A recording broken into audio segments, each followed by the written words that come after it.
Dzień dobry Państwu, Damian Jan Borecki.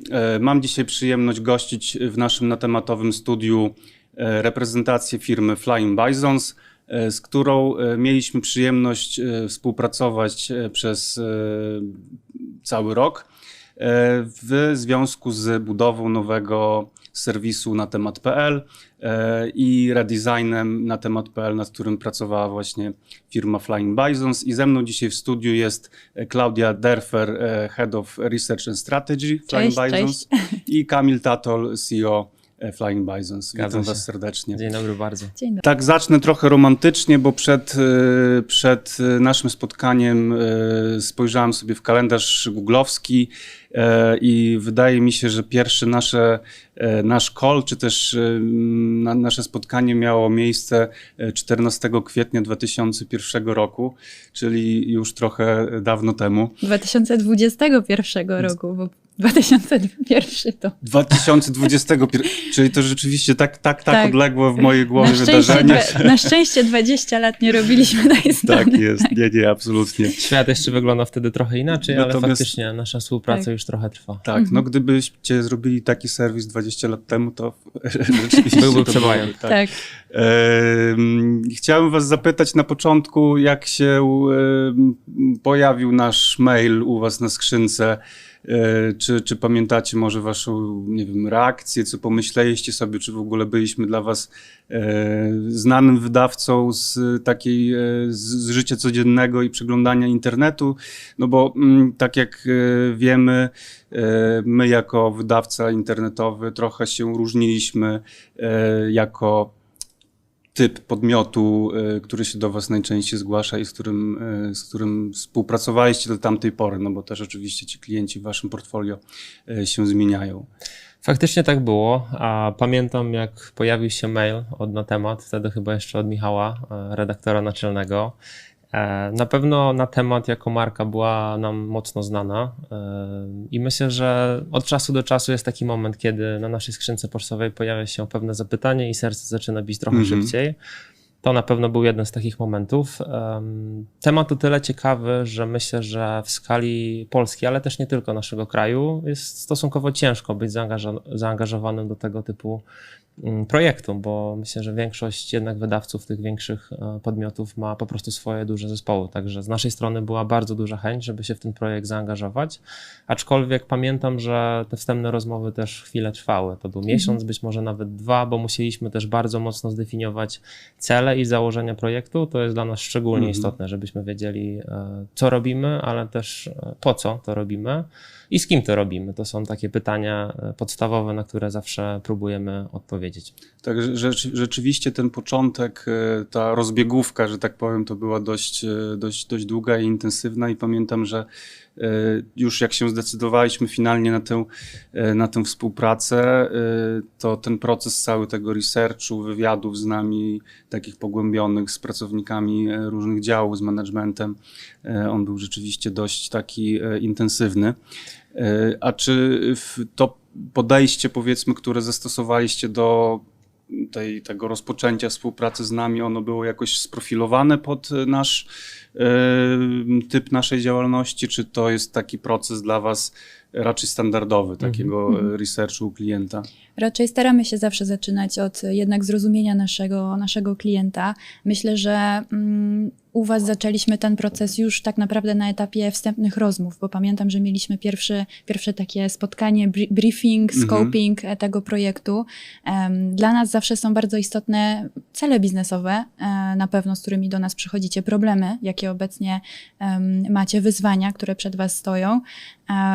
Dlatego myślę, że te pierwsze rozmowy też z wami pozwoliły nam troszeczkę nakreślić to, w jaki sposób powinniśmy w ogóle podejść do tej fazy pierwszej, czyli tego researchu i strategii, bo de facto zaprojektowaliśmy ten proces w taki sposób, żeby pozwolił on nam dojść do takich kluczowych wytycznych dla nowego serwisu na temat. I tak naprawdę te pierwsze bodajże 2 miesiące pracy oparte właśnie o warsztaty z wami, rozmowy, benchmarking, analizę konkurencji i tak dalej, pozwoliły nam dojść do bardzo, bardzo precyzyjnego briefu na design, który określał nam, w jaki sposób chcemy przeprojektować tą stronę, dlaczego, jakich modułów, sekcji będziemy potrzebowali, w jaki sposób wyeksponować tą markę i też trochę odnalezienie w sumie waszej wizji, misji. Tak? I tożsamości też. Tożsamości, o Tak. której sporo mówiliśmy. Tak. Ale ja jeszcze się do tego odniosę bardzo krótko, bo spytałeś, czy to nasze podejście jest typowe i tak i nie. Z jednej strony my zawsze chcemy i staramy się pracować w naszym procesie projektowym, gdzie faktycznie zamiast od razu przechodzić do designu, mamy rozbudowaną fazę badań, strategii, żebyśmy zrozumieli te rzeczy, o których mówiła Klaudia. Z drugiej strony jesteśmy na takim etapie naszej firmy, naszego wzrostu, że mając 80-90 osób, dalej jesteśmy bardzo elastyczni, więc szczerze mówiąc, wszystkie strategiczne projekty, które prowadzimy, zawsze staramy się bardzo mocno dostosować do kontekstu, do harmonogramu, który mamy, do deadline'ów i do tych założeń projektowych. Dzięki temu staramy się też optymalizować ten proces w ten sposób, żeby był skrojony na miarę. I wierzymy, że dzięki temu osiągamy takie efekty, jakie osiągamy i myślę, że to jest jeden z motywatorów, dlaczego firmy chcą z nami współpracować, bo szczerze mówiąc myślę, że no, na przykład firmy konsultingowe, które są zdecydowanie większe, tam jednak to działa bardziej procesowo, jak taka jedna duża machina i prawdopodobnie z tego powodu jest ciężko im w ten sposób się dostosowywać do procesu. To nieźle chyba też urośliście przez ostatni rok, bo tak sobie przypominam, jak z Kamilem rozmawiałem na początku w ogóle naszej współpracy, to wspominałeś mi, że chyba 60 osób u was pracuje. Faktycznie tak było. Ostatni rok był dla nas wyjątkowo udany. Również dzięki takim partnerom jak Na Temat, z czego się bardzo cieszymy. Zobaczymy, co dalej przed nami, ale tak jak mówię, ten poziom wielkości naszej firmy na ten moment jest wyjątkowo dla nas wygodny, bo z jednej strony mamy wielu specjalistów, którzy są w stanie wspomagać nas w bardzo specyficznych specjalizacjach, a z drugiej strony jesteśmy jeszcze na tyle mali, że możemy bardzo mocno się dostosować właśnie do kontekstu projektów i tak, aby zrealizować te cele biznesowe, które są dla nas zawsze punktem wyjścia. No tak, rzeczywiście ja ten proces researchu i waszego poznawania nas od strony naszych biznesowych goli i nie tylko biznesowych, ale również tych takich związanych z corem właściwie tego, co robimy, czyli niesieniem informacji, treści, kontentu do czytelnika. Pamiętam dość dobrze i też dla nas z perspektywy naszej działalności i momentu, w jakim się znajduje nasza firma dzisiaj, bo to też ten redesign cały był związany trochę z obchodzeniem 10 urodzin Na Temat, które w tym roku celebrujemy, ale jednocześnie taki dobry moment dla naszej firmy był do takiego ponownego zastanowienia się, gdzie w tym świecie mediów internetowych, które się zmieniają całkowicie z roku na rok i pod względem tego, jak wydawcy muszą serwować content czytelnikom, jak czytelnik zmienia swoje upodobania w kontekście konsumpcji tego kontentu, tak? No wiemy, prawda, że to dzisiaj nie tylko wydawcy między sobą konkurują o to, jak tą treść czytelnikowi serwują, ale też gdzie ta treść się znajduje w social mediach, formie. W jakiej formie, tak. Także jest masa wyzwań i te 10 rok działalności też był takim momentem, w którym się znaleźliśmy, powiedzieliśmy sobie, no czas teraz przemyśleć, jak to się stało, że od serwisu opinii, trochę związanego, no właściwie nawet na początku bardzo mocno związanego z taką strefą blogową, gdzie mieliśmy dużo takich autorów zewnętrznych. No, nagle się znaleźliśmy po tych 10 latach w miejscu, gdzie są inne bardzo duże podmioty mediowe i też my sami jako wydawnictwo tworzymy na tyle dużo treści różnorodnych i newsowych, ale też takich pogłębionych materiałów kreatywnych czy wywiadów, czy wideo albo podcastów, gdzie już nagle nasza obecna strona no, nie pozwala pomieścić tego i dystrybuować tego kontentu w taki odpowiedni i Atrakcyjny atrakcyjny Tak. sposób dla Dokładnie tak. czytelnika. To jest mega istotne, bo strona tak naprawdę powinna być narzędziem, które was wspiera i tak naprawdę trochę pcha do przodu, a nie hamuje, więc to też było jedno z kluczowych założeń.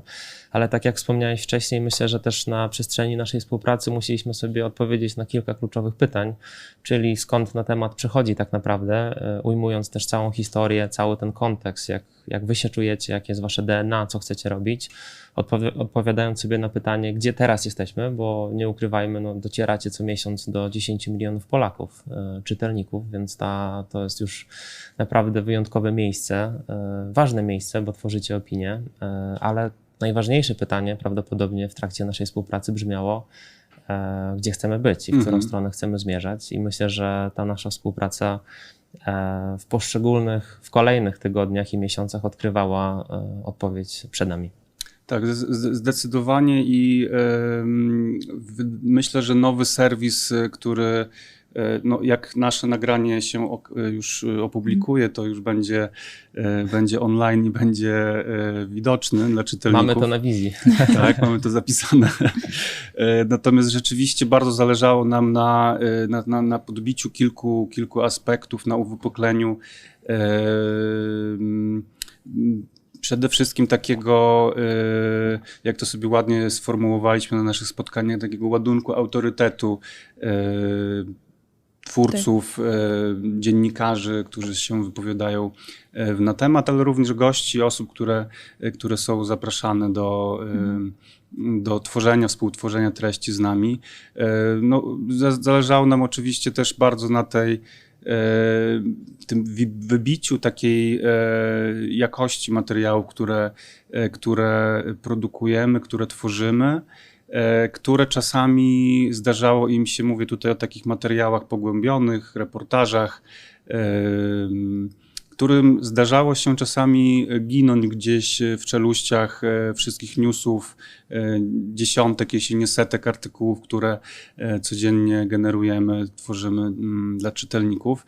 Także takie istotne było zarówno połączenie tego aspektu wizerunkowego i pokazania jakby jakości zarówno w samym designie, jak i jakości, która jest w treściach, z taką architekturą i uharmonizowaniem trochę dla czytelnika tego, gdzie on dane treści może znaleźć, gdzie najnowsze artykuły widzi, kolejność tych sekcji jest gdzieś tam dla niego zrozumiała i też taka, do której się może przyzwyczajać w pewien sposób. Myślę, że to było też jakąś bolączką poprzedniego serwisu, że on nie spełniał wymagań, no, nie dorastał już jakby do ilości materiałów, różnorodności jej, które redakcja na temat generuje. Dokładnie tak. Myślę, że po prostu wyrośliście ze swoich narzędzi w postaci strony tutaj i to był dobry moment, żeby się nad tym zastanowić jeszcze raz i zastanowić się, jak zaprojektowana strona pozwoli nam zrealizować te cele, które macie przed sobą w ciągu kolejnych lat, tak aby też była dostosowana właśnie do zmian, które są w organizacji, czy to w formie nowych treści, większej liczby właśnie autorów, żeby budować wizerunek, żeby budować takie postrzeganie i też taki wizerunek opiniotwórczy na rynku. I myślę, że nieco później chętnie o tym opowiemy też, jak będziemy mówić o części designu, za pomocą jakich narzędzi konkretnie, jakich rozwiązań interfejsowych udało nam się to zbudować. Ja jeszcze wrócę do tych wyzwań, z którymi do nas przyszliście na sam początek, tak? Czyli tak naprawdę mówiliśmy o tym, że wasza strona, tak jak ona wyglądała wtedy, miała na przykład jeden format jedną podstronę artykułową, która tak naprawdę była też wykorzystywana na przykład dla podcastów, dla specjalnych niektórych formatów treści, reportaży i kompletnie nie spełniała już waszych potrzeb, bo pojawiły się nowe formaty, tak jak mówiłeś, to był jeden duży problem. Drugi problem to też była retencja użytkowników, bo tak naprawdę użytkownik trafia w większości przypadków 90% na podstronę artykułu i nie był przekierowywany świadomie przez was dalej, tak? Czyli wchodził, wychodził. I to były wyzwania, które mieliśmy do rozwiązania. Na pewno też mobile. był Zdecydowanie dużym tak. wyzwaniem. Mobile, który odpowiada za 90% Ruchu, tak. Rzeczywiście mobile jest tutaj wybitnie istotnym aspektem. Ale myślę, że jeszcze w tym miejscu warto wspomnieć, że mamy tutaj właśnie pewien rozdźwięk, bo z jednej strony mobile jest szczególnie istotny dla czytelników, bo korzystają z niego najczęściej. Z drugiej strony, z tego co pamiętam, to dla was ten desktop jest szczególnie istotny, bo w ten sposób jednak pozyskujecie swoich klientów reklamowych. Tak, to jest rzeczywiście taki ciekawy aspekt dzisiejszych, też bolączka trochę wydawców, myślę, ale z drugiej strony też to jakieś opportunity pewnie.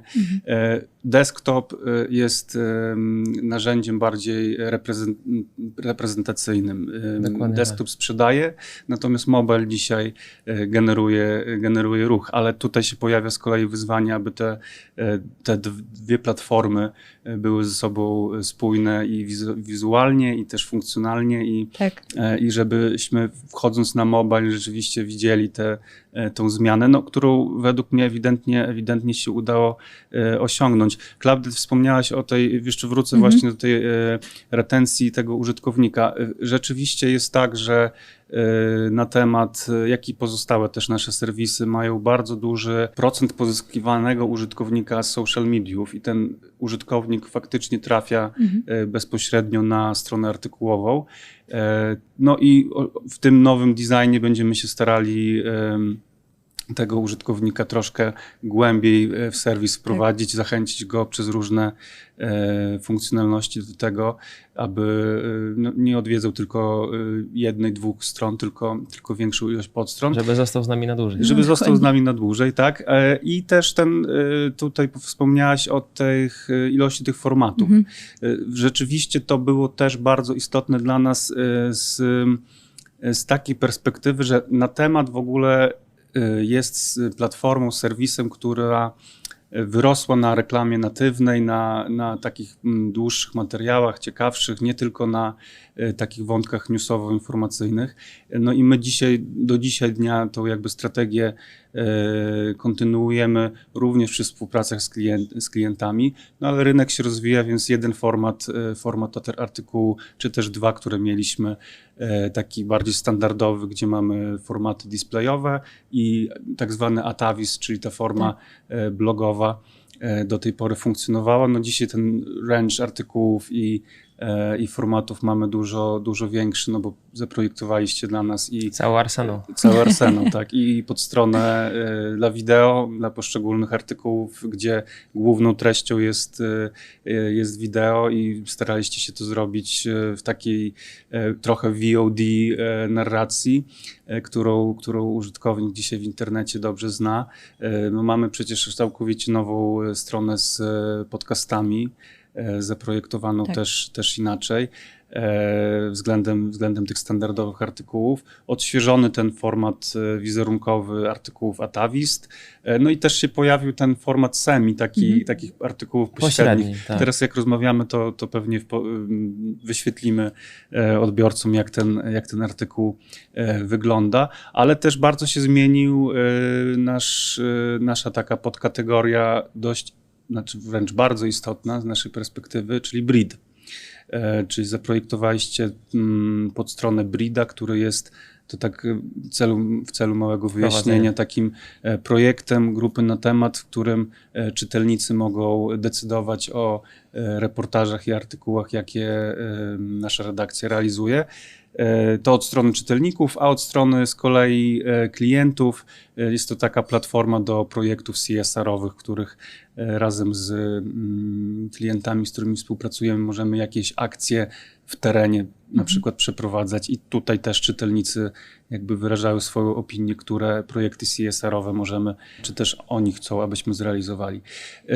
I wracając do tego jeszcze mobile'a, chciałbym tutaj wspomnieć o takiej jednej rzeczy, której nam brakowało przez dość długi czas, mianowicie o tym takim nowym, świetnym menu nawigacyjnym, które mamy. Ja osobiście dzisiaj, wchodząc na stronę, bo teraz jak nagrywamy, to jeszcze nowa platforma nie funkcjonuje, to już po prostu mi tego brakuje i tej całej nawigacji, kategorii wybranych dla ciebie, artykułów, które będą polecane. Ja myślę, że to jest ważna rzecz, bo te pierwsze właśnie etapy, które przeprowadzaliśmy razem z wami, one nam pozwoliły oczywiście poprzez analizę konkurencji, ale też szersze spojrzenie na globalny rynek, tak, na wszystkie serwisy, które gdzieś tam są nam wszystkim znane, jak chociażby New York Times, francuskie serwisy jak Le Monde, to szukaliśmy różnych inspiracji i to pozwoliło nam zdefiniować nie tylko te formaty stron, podstron, o których mówiliśmy, ale troszeczkę też przemyśleć i uporządkować naszą kategoryzację, zdefiniować sobie wszystkie oznaczenia, jakie mamy na artykułach, tak? Na temat ekstra mieliśmy tylko na temat, mieliśmy trochę taką plątaninę tego i trochę musieliśmy to uporządkować i też potem zaprojektować praktycznie to wizualnie, takie labelki, które będą wyróżniały nam te wszystkie typowe na temat tak naprawdę treści. I myślę, że też to, co chcieliśmy bardzo mocno zrobić, przeprojektowując serwis na temat, to jest podkreślić wasz wizerunek, żeby było zawsze wiadomo, że jak wchodzę na stronę na temat, to jest właśnie na temat. Więc szukaliśmy rozwiązań też wizualnych, opierając się o wasz logotyp, o waszą kropkę, o wasz kolor. Tak, dwukropek. Tak. I to w jaki sposób podkreślać takie typowe dla was treści autorskie jak Brit, ten ładunek autorytetu, jak go podkreślić, wasi autorzy. Robić autorów. Tak, dokładnie. No i przede wszystkim też nowe funkcje, które się u was pojawiły, dalej pojawiają, jak chociażby Audio News, który wtedy był też nowością. Tak, rzeczywiście funkcji kilka przybywa z nowym designem, takich funkcjonalności bym nawet to powiedział dla usera. Tak odnosząc się do tego aspektu wizualnego, już troszkę wchodzimy tutaj w design, Tak.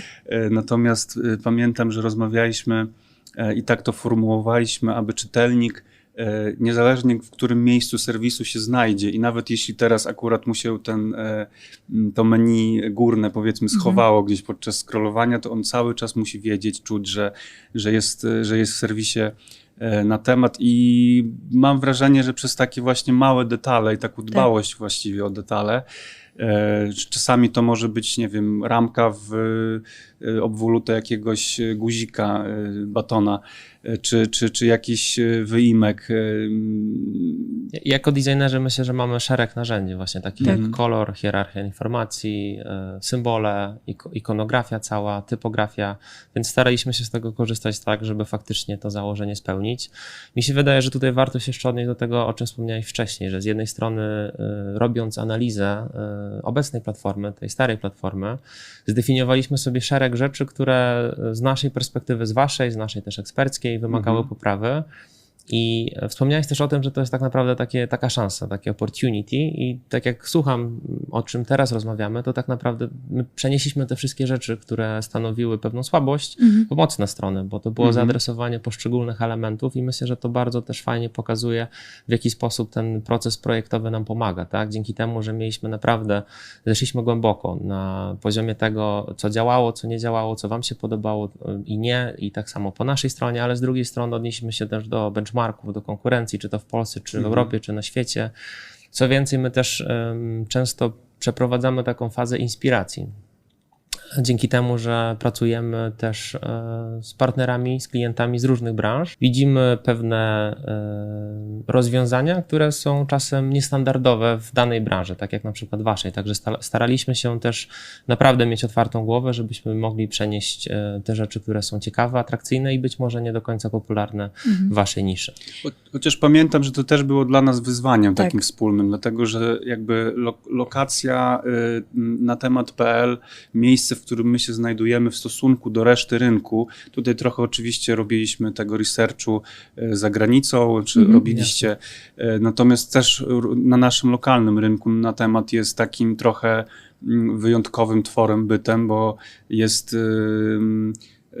również firmą, która ma zespół około 100 To osobowy. właśnie chciałem powiedzieć, że myślę, że jest dużo tak naprawdę elementów Podobieństw. wspólnych, jeśli Bardzo. chodzi o nasz rozwój i też być może stawianie nie na masy, nie na ilość, ale na jakość tworzenia tych treści czy projektów lepszej jakości. A z perspektywy takiej już rynkowej, to rzeczywiście jesteśmy gdzieś tam obok tych takich największych wydawców i też konkurujemy de facto z nimi o tego samego reklamodawcę. Tak? Dokładnie tak. Więc wtedy pojawiły się tematy takie jak portale wertykalne, horyzontalne, tak. Portale, które stawiają jednak na więcej tej przestrzeni, na taką estetykę, budując wizerunek premium.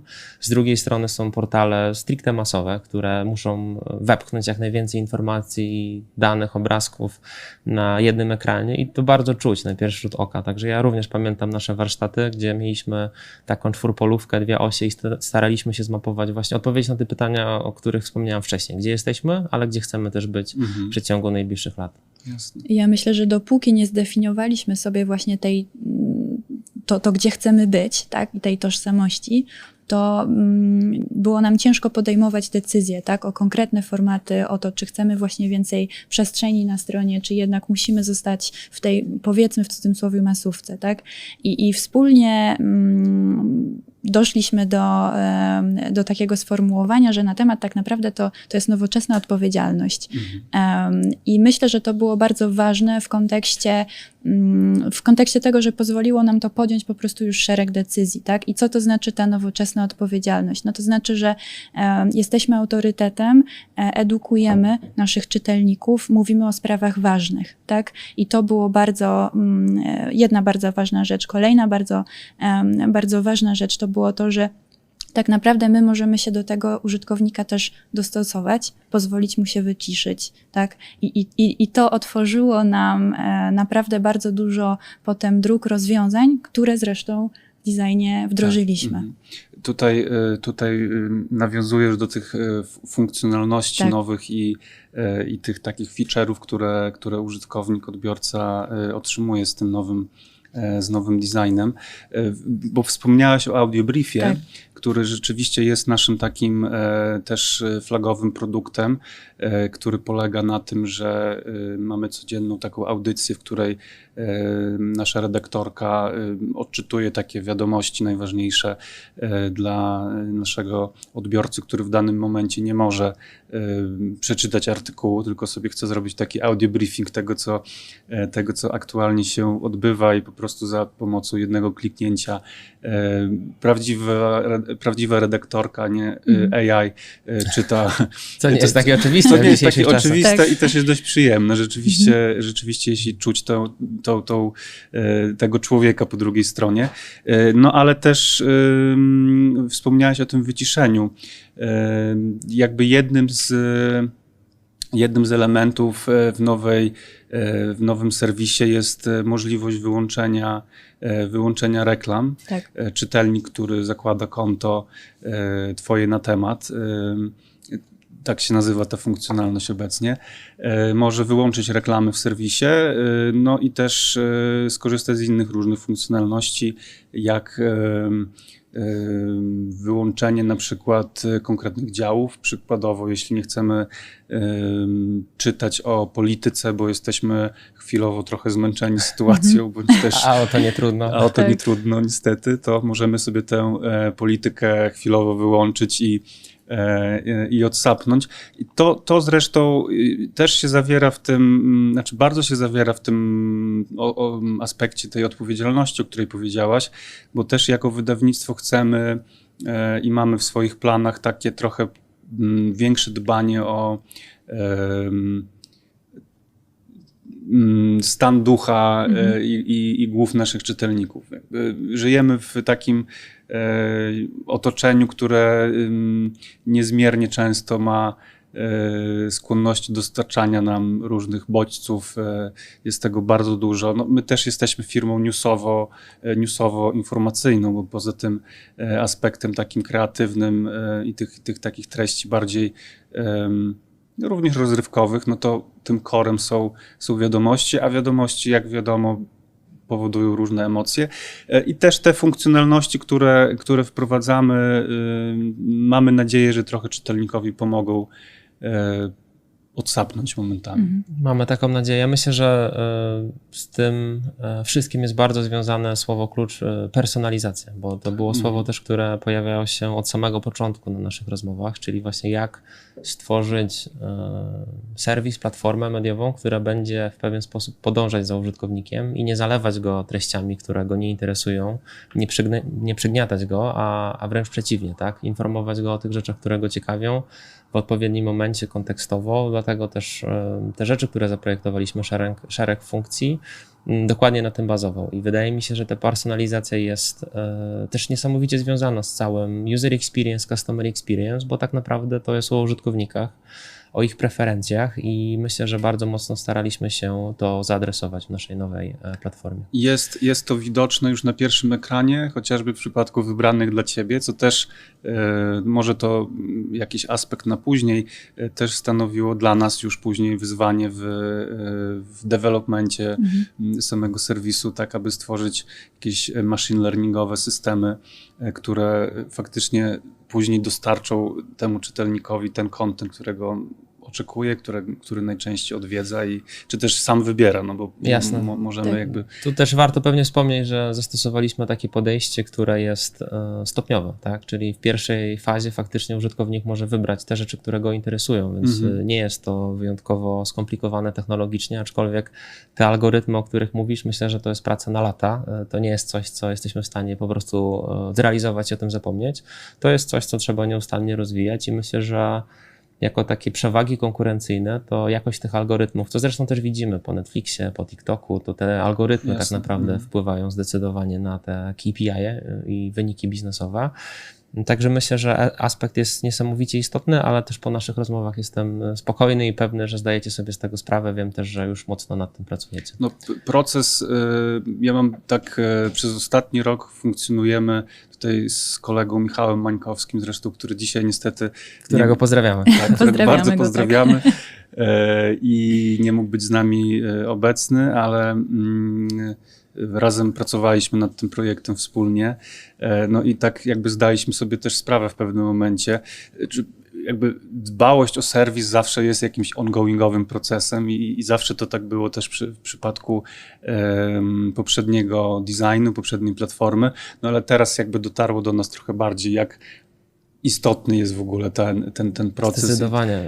I dlatego mówimy tutaj o pracy na produkcie, tak, a nie na projekcie, który można zrealizować, zakończyć, otworzyć szampana i pójść do kolejnego. Także zdecydowanie takie podejście jest według mnie niesamowicie istotne, bo czasem potrzebna jest rewolucja i myślę, że my tą rewolucję wspólnie zrealizowaliśmy, stworzyliśmy, zrobiliśmy, ale kolejne tygodnie, miesiące to tak naprawdę dokręcanie śrubek. To jest praca z użytkownikami, szukanie różnych punktów danych jakościowych, ilościowych, syntetyzowanie tego, wyciąganie wniosków i to powinno być bazą do kolejnych decyzji. Myślę, że warto też wspomnieć w tym miejscu, że zakres naszego projektu zakładał tak naprawdę redesign. Tak? Mieliśmy zaprojektować nową platformę. Wynik naszej pracy to jest, z tego co pamiętam, około 200 ekranów w desktopie, w mobilu, około 150 komponentów. Właśnie chciałem, żebyś powiedział, prosić cię, abyś wspomniał, ile godzin w ogóle spędziliście nad całym projektem i jak to się udało. Jasne. Myślę, że cały projekt po naszej stronie to było około 1500 godzin, z czego mniej więcej 1200 to był design, a 300 to była ta część właśnie badań i strategii. I teraz pomimo, że jest tutaj przewaga na korzyść designu, jeśli chodzi o godziny, to chciałbym podkreślić dla wszystkich osób, które czasem się nad tym zastanawiają, tak, jak dobrać te proporcje, że gdyby nie tak dobrze przeprowadzona faza strategii designu, strategii researchu, to jest duża szansa, że ten design zająłby 2 razy tyle, bo my mieliśmy tak naprawdę bardzo wiele decyzji do podjęcia, które mamy, a w designie jest naprawdę setki, tysiące decyzji do podjęcia. One były już albo podjęte w pewnym stopniu, albo mieliśmy bardzo konkretne guidelinesy, takie wskazówki, które nam pozwalały te decyzje podejmować w sposób optymalny. Ale to jeszcze, o czym chciałem wspomnieć, to, że tak jak powiedziałem przed chwilą, my byliśmy odpowiedzialni za redesign platformy, a co się okazuje? Okazuje się to, że tak naprawdę zahaczyliśmy o wasz model biznesowy, o tą część subskrypcyjną. To pokazuje też wagę całego digitalu, tych platform internetowych, mobilnych dla firm, które są mocno stoją w digitalu, tak? Czyli mają część sprzedaży przez digital, a czasem są firmy, które są po prostu digital only, tak? One istnieją tylko w digitalu, wszystkie startupy i tak dalej. I tam ten digital tak naprawdę, ta nasza praca na co dzień, pomimo tego, iż myślimy głównie o interfejsach, to bardzo często wykracza poza te interfejsy, bo mówimy często też o całym service designie, o wszystkich usługach nie wynikających tylko z bezpośredniej interakcji z ekranem. Mówimy też właśnie o modelach biznesowych, o marce, tak. o wizerunku. Też w ramach naszego projektu przeprowadziliśmy właśnie mały brand lifting, nie polegający na zmianie logotypu, bo logotyp jest ok, jest rozpoznawalny, ale na dostosowaniu tych wszystkich aktywów marki, asetów stricte wizualnych, tak, żeby faktycznie te właśnie wskazówki wypracowane na etapie strategii, takie jak bez kontekstu powinniśmy wiedzieć, że to jest na temat, tak? I tego kontekstu często nie ma, bo pomimo tego, iż my to projektowaliśmy pod stronę, to z tyłu głowy mieliśmy też fakt, że prawdopodobnie bardzo podobne grafiki będą na waszych social mediach, gdzie już nie jest to takie oczywiste na feedzie instagramowym czy facebookowym, co to jest za firma. Tak.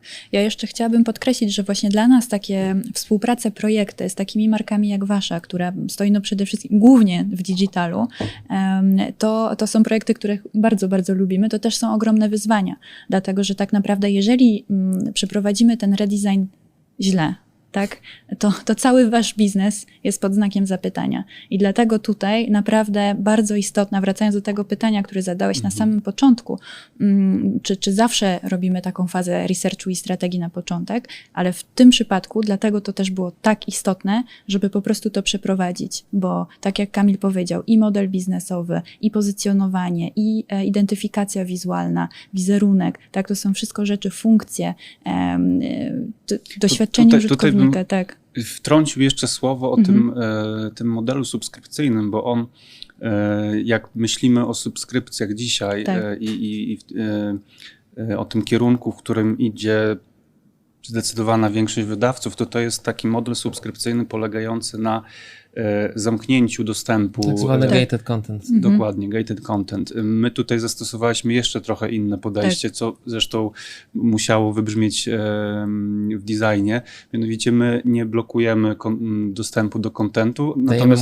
Dajemy możliwość wyłączenia reklam displayowych. A to wszystko swoją drogą też jest związane z personalizacją, bo myślę, że tak naprawdę tematem nadrzędnym jest tu personalizacja. To nie jest tak, że faktycznie my to wymuszamy, jak wiele portali, z których czasem sam chciałbym skorzystać i szczerze mówiąc czasem mnie to po prostu odrzuca, bo cała idea UX-a polega na tym, że najpierw trzeba dać wartość, a potem można spytać, poprosić o coś w zamian. Dopóki my tej wartości nie damy, to ciężko tak naprawdę pytać. Możemy pytać, ale zazwyczaj nic z powrotem nie dostaniemy, więc faktycznie cała idea polega na tym, że fundamentalnie nie zmieniamy tego modelu biznesowego, ale rozwijamy go, rozszerzamy go w ten sposób, aby użytkownik miał wybór, a myślę, że jeśli chodzi o spokój, który, jak się mówi, jest bezcenny, to zapłacenie kilku złotych za brak reklam to naprawdę niezła inwestycja. Także myślę, że na 2 klientów już możecie liczyć. Świetnie, to jest już jakiś dobry omen. Tutaj też jest kwestia tej odpowiedzialności troszkę z naszej strony. Jakby bardzo nam zależy na tym, aby odbiorcy w internecie i w świecie, w którym dzisiaj żyjemy, gdzie powiedzmy sobie w ten sposób, że do części społeczeństwa dociera tylko jeden przekaz, czy też sprofilowany w odpowiedni sposób. No, nam zależy na tym, żeby niezależnie kto wejdzie na serwis, mógł się zapoznać z informacjami, z naszymi opiniami, z tym, co się dzieje z różnych perspektyw, prawda? I to jest ciekawe, że odbijasz tą nowoczesną odpowiedzialność. To jest mega ważne, wydaje mi się, dlatego, że właśnie zdefiniowanie sobie tego pozwala nie tylko na generowanie pomysłów na to, jak ten serwis powinniśmy rozwinąć i zaprojektować, ale też odbijanie pomysłów, które może niekoniecznie się mieszczą w tej idei, tak? Czyli w momencie, kiedy podejmowaliśmy decyzję, to też zadawaliśmy sobie to pytanie, czy to jest nowoczesna odpowiedzialność, czy nie? I to bardzo, myślę, nakierowało późniejsze prace i późniejsze decyzje projektowe. Tak, i to myślę, że to jest na poziomie świadomym, ale też podświadomym. Tak. I tak jak wspomniałem przed chwilą, pomimo iż to rozmawialiśmy o tym głównie w kontekście strony w platformie, tak, webowej, to myślę, że to może wpłynąć też na szereg decyzji, które podejmujecie technologicznie, sprzedażowo, biznesowo i tak dalej, i tak dalej. Bardzo kompleksowy projekt. Takie lubimy najbardziej. Tak. To, co powiedziała Klaudia, jest zdecydowanie prawdziwe. My mówimy o takich firmach właśnie digital first albo digital only, tak? I tutaj waga tych projektów jest naprawdę duża. One są trudne, my czujemy tę odpowiedzialność i też szczerze mówiąc w skali roku jesteśmy w stanie zrobić takich projektów kilka. Lubimy takie wyzwania i bierzemy na siebie tę odpowiedzialność. Myślę, że to, co chciałabym też podkreślić bardzo, to jest to, że od samego początku my też czuliśmy, że traktujemy siebie nawzajem jak partnerów, tak? Od samego początku wy nas traktowaliście jako ekspertów branży digital consulting, my was jako ekspertów waszej branży i dzięki temu myślę, że ta współpraca była tak owocna po prostu. To jest mega istotne, żebyśmy też wiedzieli, co przynosimy do stołu, tak. ale też gdzie musimy zaufać drugiej stronie i myślę, że gdyby nie to zaufanie, które niewątpliwie było od samego początku, to ten projekt tak by nie wyglądał. Mało tego, on mógłby się zdecydowanie przedłużyć lub skończyłby się w połowie tego zakresu, który udało nam się zrealizować. Co ciekawe, to zaufanie było do tego stopnia, ja nie wiem, czy pamiętasz, czy pamiętacie, ale my początkowo staraliśmy się ten projekt wycenić, bo takie też było oczekiwanie czasowo, finansowo, kiedy tak naprawdę nie mieliśmy zdefiniowanego zakresu. To jest w zasadzie niewykonalne. My robiliśmy to w pewien sposób przybliżony i od samego początku mówiliśmy, że dlatego też dzielimy to na etapy, tak, na etap researchu strategii, bo dopiero po etapie strategii my będziemy mogli powiedzieć, słuchajcie, my wiemy, co my chcemy zrobić tak naprawdę, bo na etapie strategii mogłoby się okazać, że lepiej zrobić aplikację mobilną i w zasadzie całe nasze założenia idą do szuflady, do kosza i musimy trochę zmienić tory tego myślenia.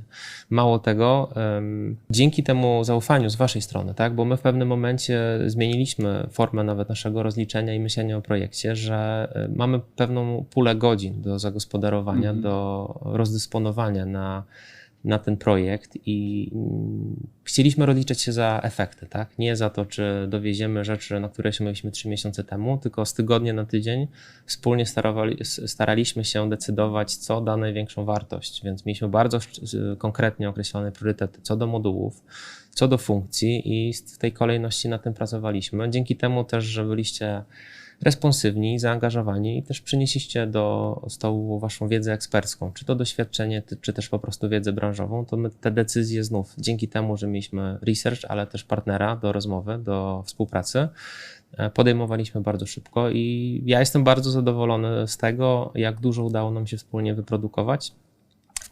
Jakby w kontekście już tutaj tych deliverables, których się często mówi. Nie lubimy tak o tym myśleć, bo produkt to jest pewna całość, ale tych ekranów, tych funkcji, które wspólnie stworzyliśmy, myślę, że to wykroczyło o jakieś 30-50% poza ten pierwotny scope, dzięki temu zaufaniu, którym nas obdarzyliście.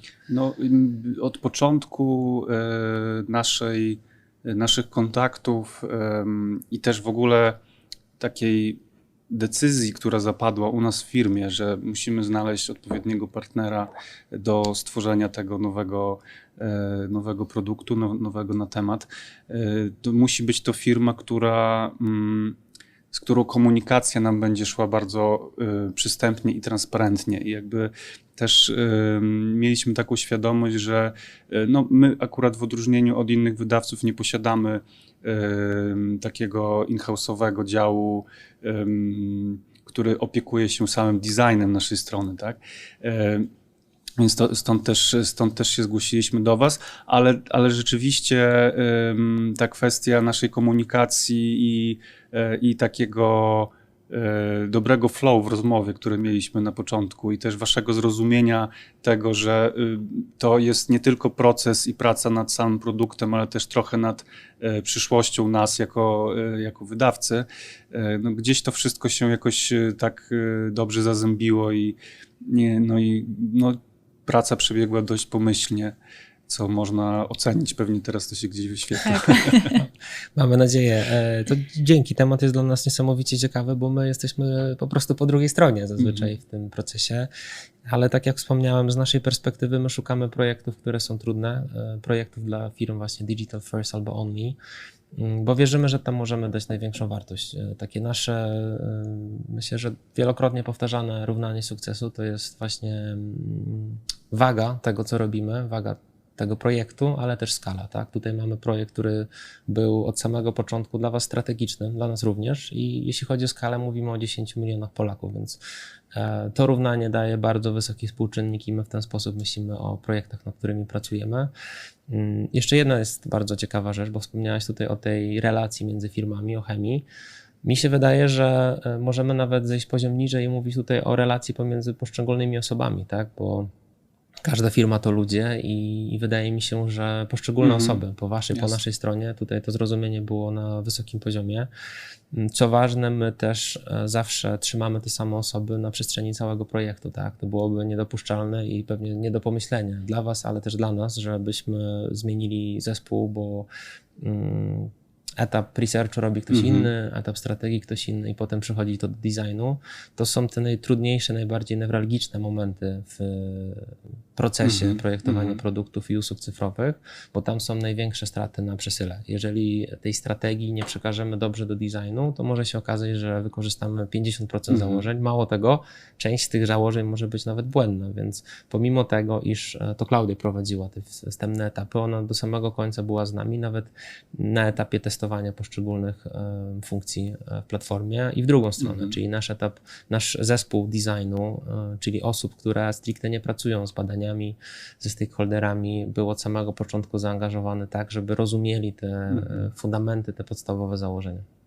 No i też dość duża intensywność naszych spotkań. Tak. Tutaj I systematyczność, systematyczność, to też jest mega istotne. To z naszej perspektywy było i takim istotnym gwarantem tego, że ten proces jest aktywny i posuwa się do przodu cały czas, ale też ciekawa bardzo perspektywa nas dotknęła z Michałem Mańkowskim, takiej obserwacji dotyczącej pracy na tym produkcie, na początku na tym UX-ie całym, co czasami momentami mieliśmy problem, bo już nie wiedzieliśmy, czy to UX to jest już ta finalna wersja, bo czasami wyglądało to też tak dobrze, że to już jest okej, a później mamy informację, ale to jeszcze musimy zrobić design tego, prawda? Więc rzeczywiście te spotkania i systematyczność tej pracy z obu stron to też istotny aspekt był dla nas. Myślę, że Kamil, możesz opowiedzieć o analogii budowania domu. Tak, to jest pytanie, które często się pojawia i szczerze mówiąc my już wielokrotnie przerabialiśmy takie pewne wyzwania, że współpracując z partnerami, z klientami nie do końca dla wszystkich jest jasne, czy mówimy jeszcze o UX-ie, czy już o UI-u. Myślę, że najprostsze rozróżnienie jest następujące i tak zresztą chyba kiedyś Steve Jobs mówił o designie, że design to nie jest jak to wygląda, tylko jak to działa i tutaj w tym designie, w tej jego definicji on się zdecydowanie odnosi do UX-a, czyli do tego, jakie są założenia projektu, jak on ma działać, dla kogo on jest skierowany. Mówimy tu o pewnych fundamentalnych rzeczach. Jeśli mówimy o UI-u, to stricte odnosi się do interfejsów, zazwyczaj do kolorów, do fontów, do elementów wizualnych i oczywiście jest pewien takie pole wspólne. Nanosi się na siebie. Tak, można powiedzieć, że UX zawiera w sobie UI, można powiedzieć, że one te płaszczyzny na siebie nachodzą. Ja oprócz swojej edukacji w branży user experience i też studiów, które skończyłem, wcześniej skończyłem studia z architektury i urbanistyki. Co ciekawe, moja babcia do tej pory nie do końca chyba rozumie, dlaczego ta zmiana potem nastąpiła, jak duża ona jest, ale dlatego też często posługuję się właśnie takimi analogiami z branży branży budowlanej, które wydają mi się niesamowicie celne. Nawet widziałem parę artykułów na ten temat, które też gorąco polecam. I myślę, że o UX designerze można myśleć jak o architekcie, który projektuje te ściany nośne, pewną bryłę budynku, pewne fundamentalne założenia, na jakiej działce on jest, dla kogo ten dom jest zaprojektowany. Tak? Jeśli chodzi o UI design, to mówimy trochę bardziej już jednak o architekturze wnętrz, o być może elewacji, jaki ona ma kolor, ale to są raczej rzeczy, które są kropką albo dwukropkiem nad i, które zmieniają ten ostatni feeling. I teraz to jest niesamowicie istotne, bo jeżeli nie ma tego UI-a, czyli nie ma tej architektury wnętrz, to możemy mieć świetnie zaprojektowany funkcjonalnie dom albo produkt, który po prostu jest nieatrakcyjny. I ta nieatrakcyjność sama w sobie wpływa też na rzeczy funkcjonalne. Z drugiej strony, jeżeli nie mamy architekta, tylko kierownik budowy narysowałby nam najprostszy dom i potem mamy najlepszego architekta wnętrz na świecie, to ten dom nigdy nie będzie działać dobrze. I dlatego my tak duży nacisk jednak stawiamy na ten UX, bo UX jest pewną materializacją tych strategicznych założeń. UI jest, oczywiście, to też jest wyzwanie i szczerze mówiąc wcale nie jest aż tak dużo osób, które potrafią robić to na najwyższym poziomie, bo jest to sztuka, tego się uczy latami, ale UI po prostu potrafi często wyciągnąć ten projekt na jeszcze wyższy poziom. I myślę, że tak, trzeba o tym myśleć. No, wspomniałaś tutaj o babci, to ja chciałem się do tego odnieść. To babcię też pozdrawiamy. Babci też pozdrawiamy. Ja mam to szczęście, że też mam babci i często z nią rozmawiam o swojej pracy, bo jest bardzo ciekawa i pyta mnie, czym się zajmuje dział strategii albo dział kreatywny w wydawnictwie. No jak się możemy domyślać, to myślenie poprzednich pokoleń o mediach jest bardzo inne niż dzisiaj to ma miejsce.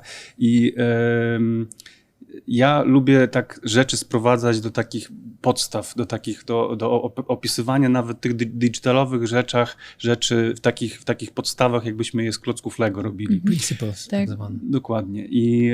I to też tutaj tak trochę myślę o tym UX-ie, że to trochę jest takie ta podstawa tego domu całego i później sobie musimy to jakoś ozdobić ładnie. To ja dodam tylko jeszcze do tej analogii, że etap badań i strategii to jest wybranie działki, tak żebyśmy na ruchomych piaskach domu nie wbudowali. To też jest dobra analogia. To pokazuje też wagę. Tak jest, nie tereny podmokłe. Drodzy, czy coś byśmy chcieli jeszcze przekazać naszym oglądającym? Myślę, że chcielibyśmy pewnie pokazać, więc mam nadzieję, że będzie jeszcze możliwość, żebyśmy pokazali to, co wspólnie stworzyliśmy. Myślę, że warto wspomnieć być może jeszcze o niektórych takich bardzo konkretnych założeniach projektowych, o tym, że projektowaliśmy z podejściem mobile first, bo 90% aplikacyjny feeling zdecydowanie tak. jest bardzo wyczuwalny. I z tego też wynika właśnie ta dolna nawigacja pod kciukiem, która jest wygodna, też zaprojektowana z myślą o użytkownikach. Projektowaliśmy, tutaj mam małe notatki, na 6 różnych breakpointów, tak? Czyli z jednej strony na desktop, z drugiej strony na mobile. Na mobile swoją drogą projektowaliśmy też na początku, bo mobile jest trudniejszy, jeżeli mamy tak dużo informacji do upchnięcia, tak? Mobile trochę wymuszał na nas to, żeby to było dobrze poukładane, żeby była zachowana struktura, bo na desktopie tego miejsca jest po prostu zdecydowanie więcej. I skoro przy tym jesteśmy, to jeszcze wspomnę o też wyzwaniu, które było niemałe, mianowicie dostosowaniu kontentu przede wszystkim pod to, aby był on przyjemny do konsumowania, kiedy jesteśmy na stronie głównej, ale też dostosowaniu tej architektury zajawek artykułowych do siatki reklamowej, która też na desktopie jest rzeczywiście dużo bardziej skomplikowana niż na urządzeniach mobilowych. Zdecydowanie tak.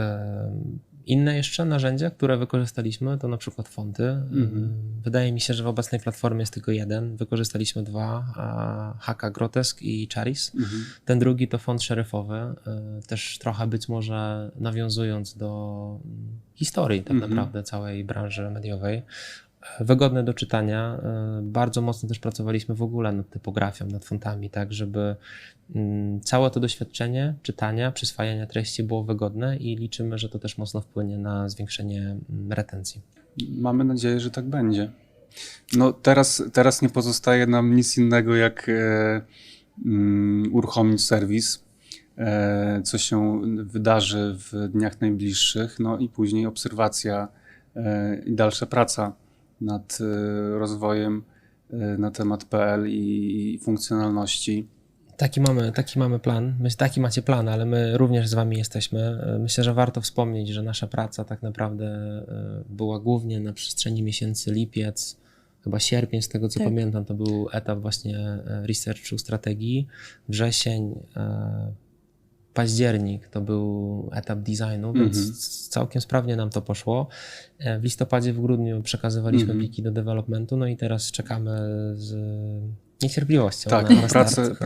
prace Myślę, że programistyczne są niesamowicie, też były tutaj dużo wagowo. Jasne, no, musimy zajęło. też pamiętać, że jednak zrobiliśmy tą rewolucję. Także my od samego początku się spodziewaliśmy, że czas potrzebny na development może być nieco większy niż początkowo zakładaliśmy. Co ważne, i to też chyba warto podkreślić, że pomimo iż nasza jakby praca designu per se realnie skończyła się z końcem tamtego roku, to dalej mamy Uczestniczycie w cotygodniowe procesie. spotkania, czasem co 2 tygodnie, tak żebyśmy byli też na bieżąco i to jest właśnie znów jakby przekazywanie tych poszczególnych faz, tak? To, że etap designu per se się skończył, to nie znaczy, że designerzy powinni nie być obecni na etapie developmentu, bo to te osoby najlepiej wiedzą, jak ten cały produkt powinien działać i wyglądać.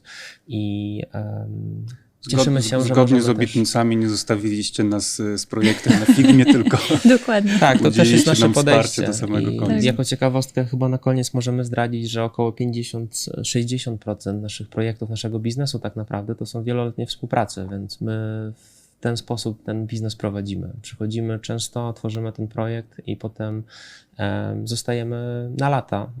Tak współpracujemy z Hebe, z KFC, z Park of Poland, teraz też już z Enelmedem. Tej firmie sporo i mam nadzieję, że nasza To współpraca również będzie klientów kwitła. mamy wspólnych. To prawda. Tak, wiele podobnych. Też pozdrawiamy. Tak. Drodzy, no to cóż, ja dziękuję wam bardzo za to, że jesteście tutaj dzisiaj, ale przede wszystkim za całą pracę, którą wykonaliście, całe te miesiące pracy i że dalej jesteście z nami. Ostatnio świętowaliśmy wasze urodziny, więc takie życzenia od zespołu na temat, abyście dalej z sukcesami się rozwijali i też pomagali nam w tym rozwoju, do którego zmierzamy. I dzięki bardzo. No i teraz oczekujmy odpalenia serwisu i Tak jest, pracujemy my po dalej. naszej Czekamy, stronie tak. możemy jeszcze zdradzić, że przygotowujemy małe case study, gdzie opiszemy Tak. też Myślę, więcej. czego ta rozmowa będzie zresztą być może częścią. Tak? Dokładnie tak. Dlatego tam też opiszemy już bardzo konkretne rzeczy związane z poszczególnymi fazami. No i cóż, trzymamy kciuki za udany start nowej platformy i na pewno będziemy z wami dalej. No i dziękujemy za zaufanie. Dziękujemy również. Dzięki. Dzięki. Dzięki.